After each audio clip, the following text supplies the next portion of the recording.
नमस्कार दोस्तों, स्वागत है आप सबका हमारे चैनल ऑनलाइन स्टडी में। और आज तारीख है 3 अगस्त 2020। और आज की तारीख के लिए जितने भी महत्वपूर्ण प्रश्न बनाए जा सकते हैं, करंट अफेयर्स बनाए जा सकते हैं, वो सारे हमने इस वीडियो में डाल रखे हैं। तो आप पूरे वीडियो को अंत तक देखें और इनसे जो भी क्वेश्चन दिए गए हैं उन्हें बहुत ध्यानपूर्वक देखें, समझें और याद करें। 10 प्रश्नों के साथ साथ इसमें कई सारे फैक्ट्स और अन्य जानकारियां दी गई हैं जो आपके लिहाज से भी बहुत महत्वपूर्ण है। और कभी कभी संभावना बनती है कि सीधे तौर पर करंट अफेयर से प्रश्न ना पूछा जा करके घुमा फिरा करके भी प्रश्न पूछ सकते हैं। तो इसके साथ साथ फैक्ट्स को भी आप ध्यान में रखें ताकि आप उन पॉइंट्स को भी अच्छी तरीके से याद रख सकते हैं। तो दोस्तों चलते हैं। इसके साथ साथ दोस्तों मैं आपको एक बात और बता दूं कि डेली अब हमारे चैनल पे ऑन वन लाइनर के फैक्ट्स डाले जा रहे हैं, जिसको कि आपको देखना है। वो 15 से 20 होते हैं और क्विक रिवीजन बिल्कुल 4 से 5 मिनट का लगेगा आपको वो देखने में। तो ज़्यादा समय नहीं लग रहा है और उसमें आपके 20 से 25 पॉइंट कवर हो जाएंगे। प्रत्येक दिन की जो ताज़ा खबरें रहेंगी वो आपको मिल जाएंगी। तो आप उसे भी देखें और करंट अफेयर्स को भी देखें। तो अभी तक हमारा चैनल आपने अगर सब्सक्राइब नहीं किया है तो इसे सब्सक्राइब कर लें, शेयर करें, लाइक करें और कमेंट बॉक्स में अपनी राय ज़रूर दें। तो चलिए शुरुआत करते हैं दोस्तों हम आज के अपने पहले प्रश्न की ओर। उससे पहले मैं आपको यह बता दूं कि आप पीडीएफ डाउनलोड कर सकते हैं। डिस्क्रिप्शन में जो है पीडीएफ का लिंक दिया हुआ है, आप उस लिंक पर जा कर के क्लिक करें तो पीडीएफ आपको डाउनलोड हो जाएगा और आप इसे 2 से 3 बार रिवीजन कर सकते हैं। चलिए आज के पहले प्रश्न की ओर। पहला प्रश्न है हमारा, भारत के किस मंत्रालय को स्कॉच गोल्ड अवार्ड से सम्मानित किया गया है? Which ministry of India was awarded the Scotch Gold Award? कृषि मंत्रालय, जनजातीय कार्य मंत्रालय, गृह मंत्रालय या रक्षा मंत्रालय? तो इसका सही जवाब है जनजातीय कार्य मंत्रालय को जो है स्कॉच गोल्ड अवार्ड से सम्मानित किया गया है। ठीक है, इसे शॉर्ट में मिनिस्ट्री ऑफ ट्राइबल अफेयर्स बोलते हैं, एमओटी। ये इसका नाम है मोटा, मिनिस्ट्री ऑफ ट्राइबल अफेयर्स। यानी क्या, यह एक ऐसी मंत्रालय है जो जनजाति लोगों के लिए काम करती है विशेष तौर पर। आइए इसके बारे में पूरी जानकारी लें। जनजातीय मंत्रालय ने सक्षम आईटी योजना के माध्यम से आदिवासी लोगों को सशक्तिकरण बनाने के दिए गए सहयोग को सम्मानित करने के लिए मंत्रालय को जो है स्कॉच गोल्ड अवार्ड से सम्मानित किया गया है। क्यों किया गया है? क्योंकि इस मंत्रालय ने आदिवासी लोगों को आदिवासी यानी कि वैसे जनजाति जो जंगलों में रहते हैं, खास करके ऐसा हम लोग कहते हैं पर अब ज़्यादातर वो जंगलों में नहीं भी रहते हैं। ठीक है, लेकिन आप पुराने कहानी इतिहास में आप पढ़ते होंगे काफ़ी सारे जनजातियों के नाम, उन्हीं के लिए जो है यह योजना शुरू की गई और यह मंत्रालय भी स्थापित किया गया था। इसके बारे में मैं आपको डिटेल से बताऊंगा। ठीक है, तो उन्होंने जो है आईटी सेक्टर में, ठीक है, आईटी योजना के माध्यम से जो है उन्हें काफ़ी जो है सशक्तिकरण बनाया गया है। जैसे कि हम जानते हैं महिला सशक्तिकरण, क्यों? ताकि महिलाओं की ताकत बढ़े और उन्हें जो है समान अधिकार मिले। इसलिए स्कॉच अवार्ड 2003 में स्थापित किया गया लोगों, परियोजनाओं और संस्थानों के लिए है जो भारत को एक बेहतर राष्ट्र बनाने के लिए अत्यधिक दूरी तय करते हैं। यानी कि यह उन लोगों को या संस्थाओं को दिया जाता है, ठीक है, जो क्या करते हैं, भारत को एक बेहतर राष्ट्र बनाने में सहयोग करते हैं। स्कॉच अवार्ड सर्वोच्च स्वतंत्र रूप से स्थापित नागरिक सम्मान है। पराक्रमी और साधारण एक जैसे को समाज में योगदान के लिए उनकी असाधारण उपलब्धियों के लिए यह पुरस्कार दिया जाता है। जो आप इसके ट्रांसलेशन पर नहीं जाएं क्योंकि यह गूगल ट्रांसलेट करता है, बहुत ही खराब ट्रांसलेट करता है। तो आप मूल भाव को समझें, मेन पॉइंट्स को समझें कि यह जो है असाधारण उपलब्धियों के लिए यह पुरस्कार दिया जाता है। जनजातीय कार्य मंत्रालय का गठन कब हुआ था? 1999 में। देखिए, मंत्रालय MOTA मोटा मिनिस्ट्री ऑफ ट्राइबल अफेयर्स यानी कि जनजातीय कार्य मंत्रालय का गठन हुआ था 1999 में। लेकिन स्कॉच अवार्ड कब से दिया जा रहा है? 2003 से दिया जा रहा है। ठीक है। 1999 में सामाजिक न्याय एवं अधिकारिता मंत्रालय के द्विविभाजन के उपरांत किया गया था और इसका उद्देश्य एक समन्वित और सुनियोजित तरीके से भारतीय समाज के अत्यंत शोषित वर्ग अर्थात अनुसूचित जनजातियों एसटी कैटेगरी, आप लोग फॉर्म वगैरह भी भरते हो तो देखते होंगे SC ST, यही ST कैटेगरियों के समेकित सामाजिक आर्थिक विकास पर अधिक ध्यान केंद्रित करना है। इस मंत्रालय के गठन से पहले जनजातीय मामले अलग अलग समय में विभिन्न मंत्रालय द्वारा निपटाए जाते थे। आदिवासी मामलों के मंत्रालय में DBT मिशन के मार्गदर्शन में DBT पोर्टल के माध्यम से 5 छात्रवृत्ति योजनाओं को एकीकृत करके आदिवासी समुदाय को सशक्त बनाया गया है। इस वर्ष स्कॉच गोल्ड अवार्ड का 66वां संस्करण India response to Covid through digital governance नाम से आयोजित किया गया था। तो आपके लिए 2-3 फैक्ट्स हैं। पहले MOTA क्या है? Ministry of tribal affairs. Skoch gold award कब से दिया जा रहा है? 2003 से। मोटा की स्थापना कब हुई थी? यानी कि मिनिस्ट्री ऑफ ट्राइबल अफेयर्स की स्थापना कब हुई थी? 1999 में। स्कॉच गोल्ड अवार्ड का 66वां संस्करण का जो है थीम क्या था? तो इसका थीम या इसका नाम था India response to Covid through digital governance. या डिजिटल है। चलिए अगले प्रश्न की ओर। जम्मू कश्मीर राज्य में कितनी अमृत फार्मेसियों की स्थापना की गई है? सॉरी, अब ये राज्य नहीं है, यूटी बन गया है। तो जम्मू कश्मीर यूटी में, या कहें कि जम्मू कश्मीर और लद्दाख यूनियन टेरिटरी में, दोनों मिला करके जम्मू कश्मीर यूटी में राज्य में कितनी अमृत फार्मेसियों की स्थापना की गई है? तो कुल मिलाकर के 12 अमृत फार्मेसियों की स्थापना की गई है। ये अमृत फार्मेसी क्या है, आइए जानते हैं।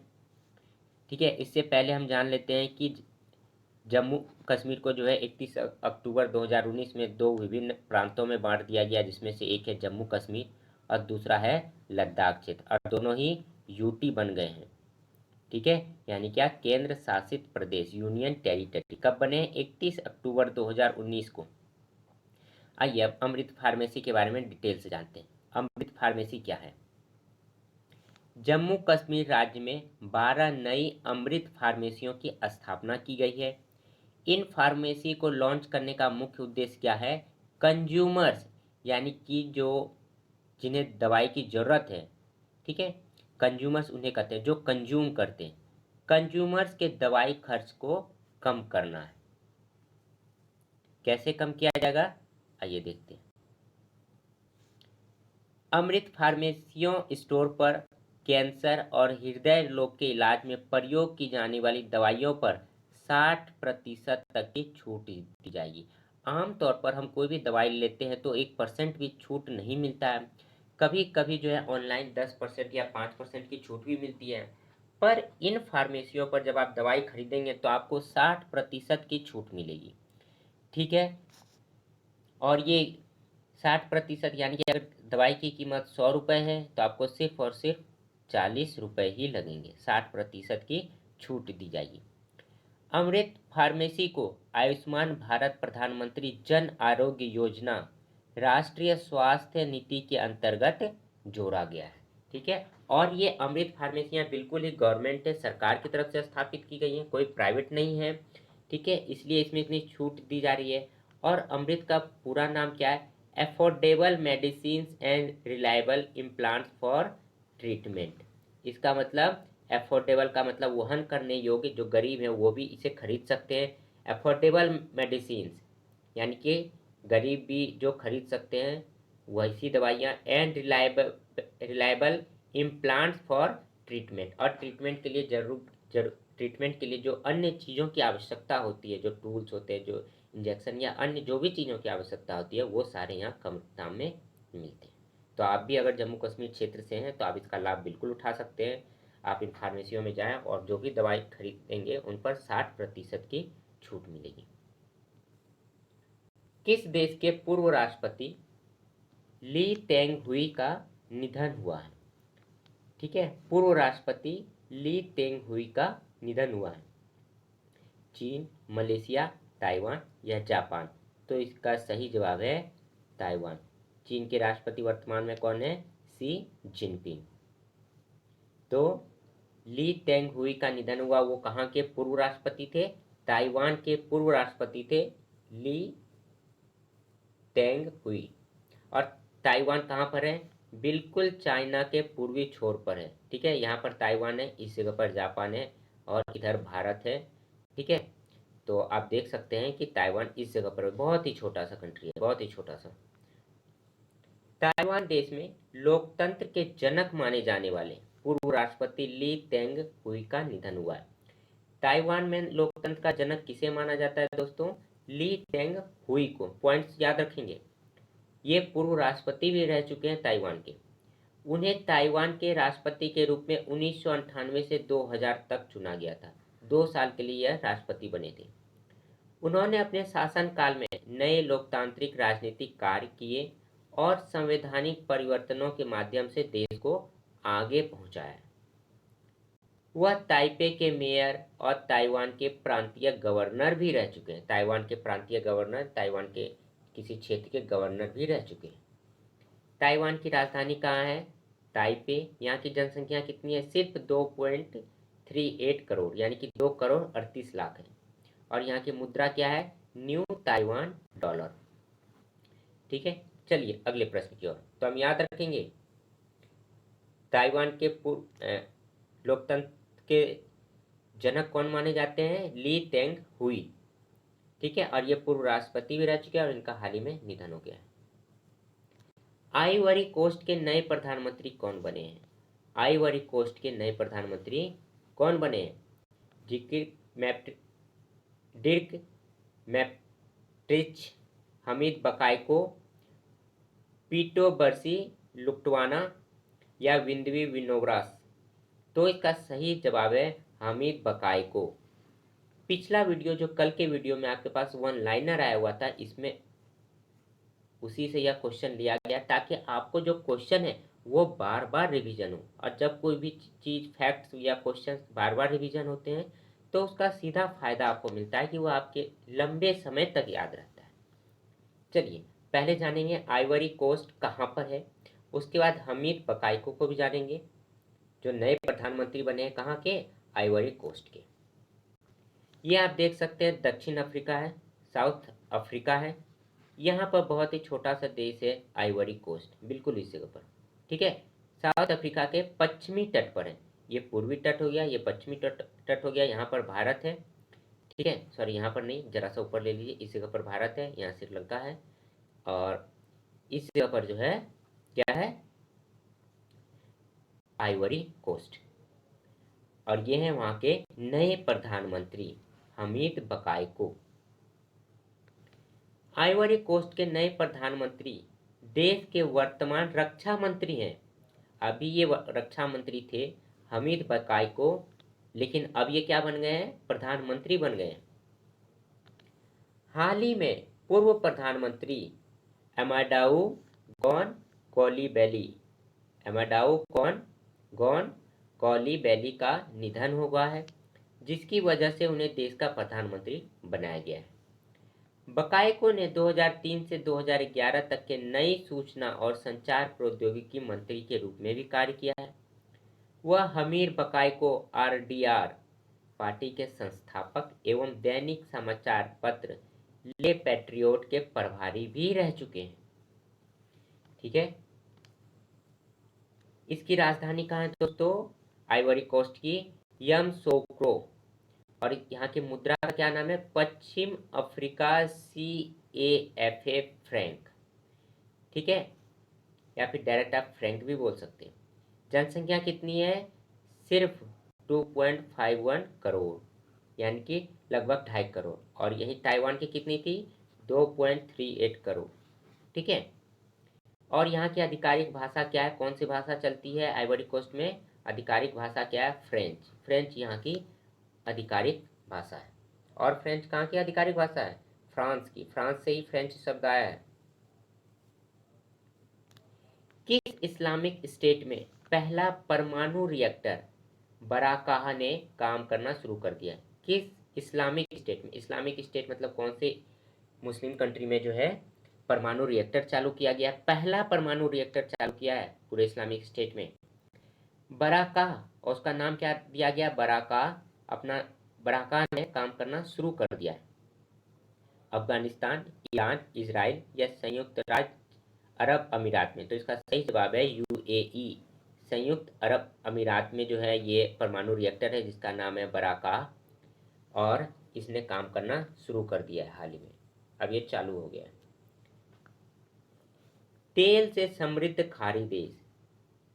देखिए दोस्तों, यहाँ पर तेल से बहुत ज़्यादा समृद्धि थी, इसलिए इन्हें जो है शायद कभी ज़रूरत नहीं पड़ी परमाणु रिएक्टर की बिजली उत्पादन के लिए।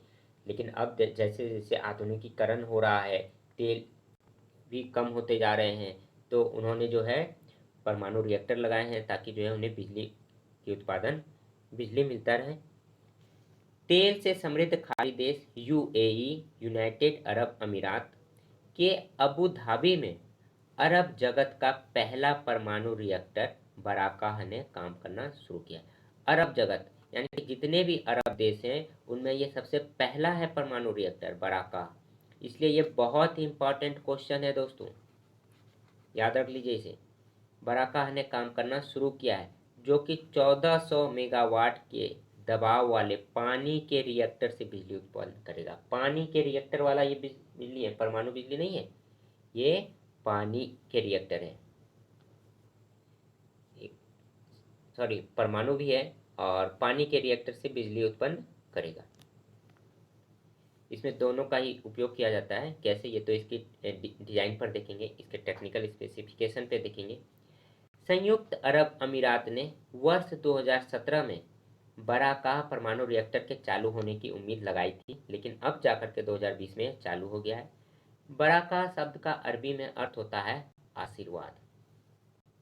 अमीरात न्यूक्लियर एनर्जी कॉरपोरेशन (ENEC) और Korea electric power corporation (KEPCO) के एक संयुक्त उद्यम ने विकसित किया है, जिसे दक्षिण कोरिया द्वारा डिजाइन किया। किसने इसे डिजाइन किया है? इस परमाणु रिएक्टर को दक्षिण कोरिया ने डिजाइन किया है। ठीक है, बराकाह नाम है, बहुत ही इंपॉर्टेंट है। देखें आप जो है यूएई कहाँ पर है? बिल्कुल इस जगह पर है। ठीक है, ये इंडिया हो गया, ये साउथ अफ्रीका, यहाँ आइवरी कोस्ट, और यहाँ पर है बिल्कुल यूएई। ठीक है, और साउथ कोरिया कहाँ है? इस जगह पर। राजधानी कहाँ है यूएई का? यूनाइटेड अरब अमीरात का तो अबू धाबी है। मुद्रा वहाँ कौन सी चलती है? संयुक्त अरब अमीरात दिरहम, ऐसे शॉर्ट में इसे दिरहम भी बोलते हैं। ठीक है, आप इतना लंबा बोलने की जरूरत नहीं है, दिरहम। ठीक है, डायरेक्ट अगर दिरहम भी पूछा जाए तो वो कहाँ की मुद्रा है? यूएई की। जनसंख्या कितनी है दोस्तों? 96.3 लाख। बस 1 करोड़ की भी जनसंख्या नहीं है। तो आप सोच सकते हैं कितना अमीर देश है।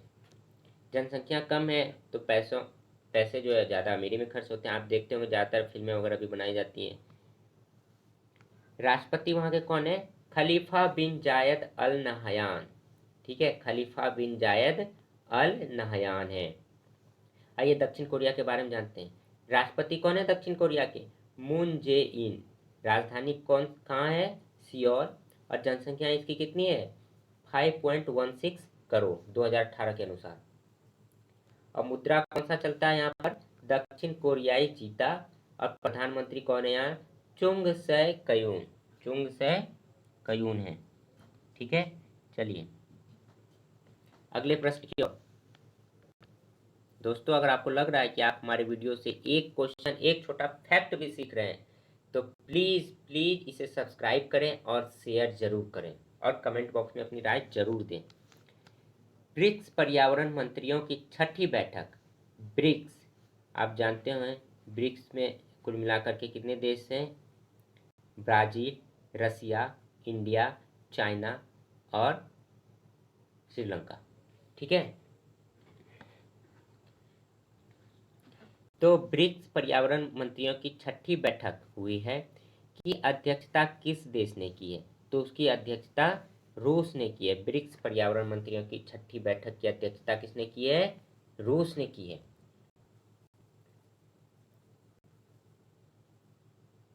चलिए, ब्रिक्स पर्यावरण मंत्रियों की छठी बैठक की अध्यक्षता रूस ने की है। भारत वर्ष 2021 में विश्व पर्यावरण मंत्रियों की 7वीं बैठक की अध्यक्षता करेगा। बहुत ही इंपॉर्टेंट पॉइंट है कि 2021 में ब्रिक्स का जो है विश्व पर्यावरण मंत्रियों की अध्यक्षता कौन करेगा? तो भारत करेगा। और वो कौन से नंबर का होगा? 7वें नंबर का बैठक होगा। इस साल छठा हुआ है, अगले वर्ष 7वां होगा।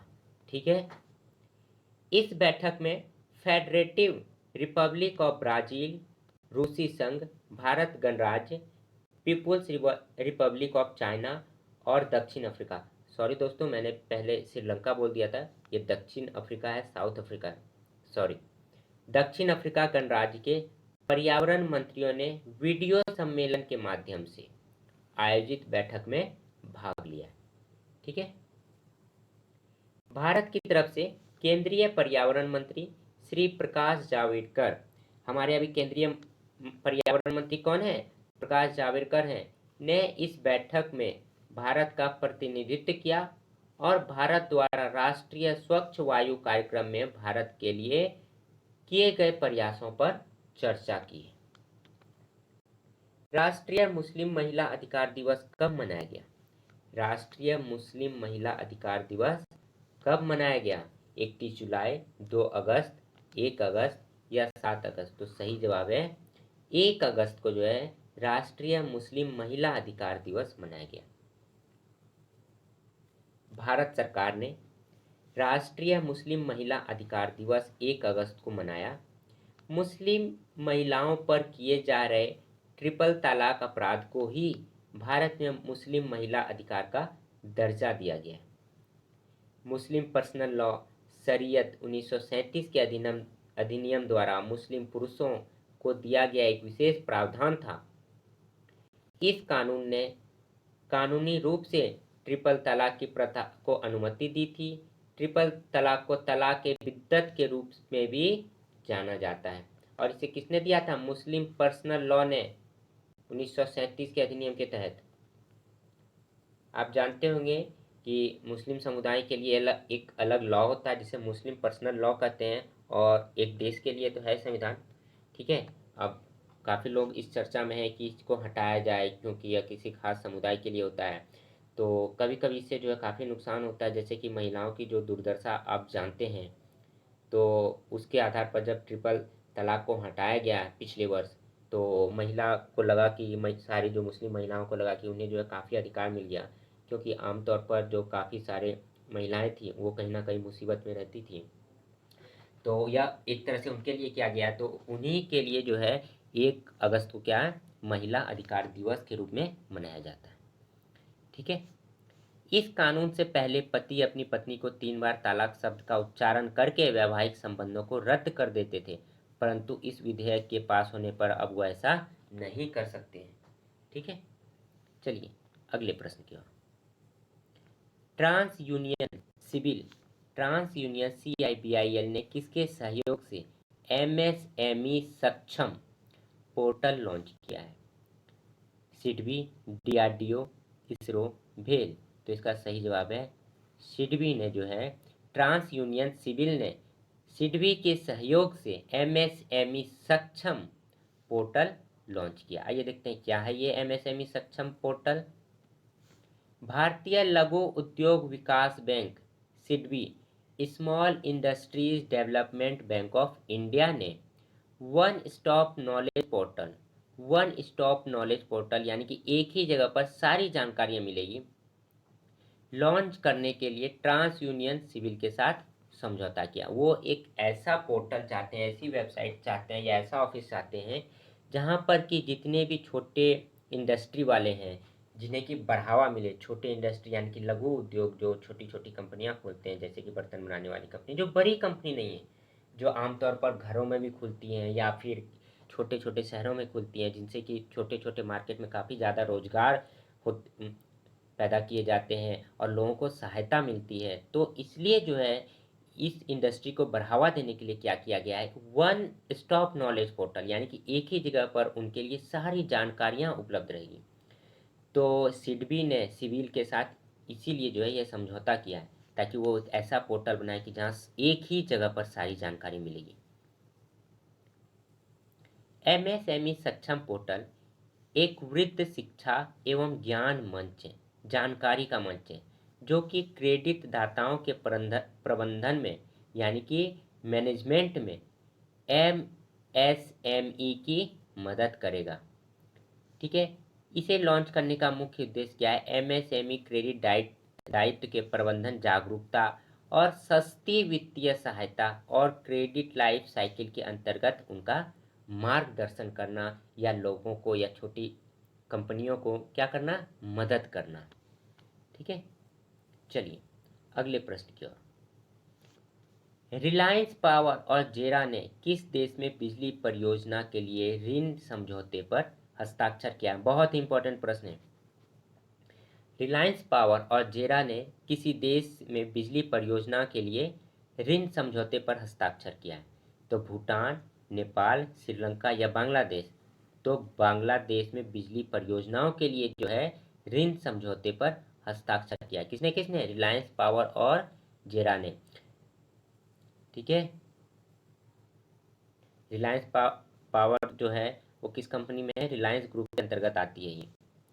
रिलायंस पावर और जेरा, जापान, जेरा क्या है? जापानी ऊर्जा कंपनी, और रिलायंस पावर जानते हैं भारतीय कंपनी है।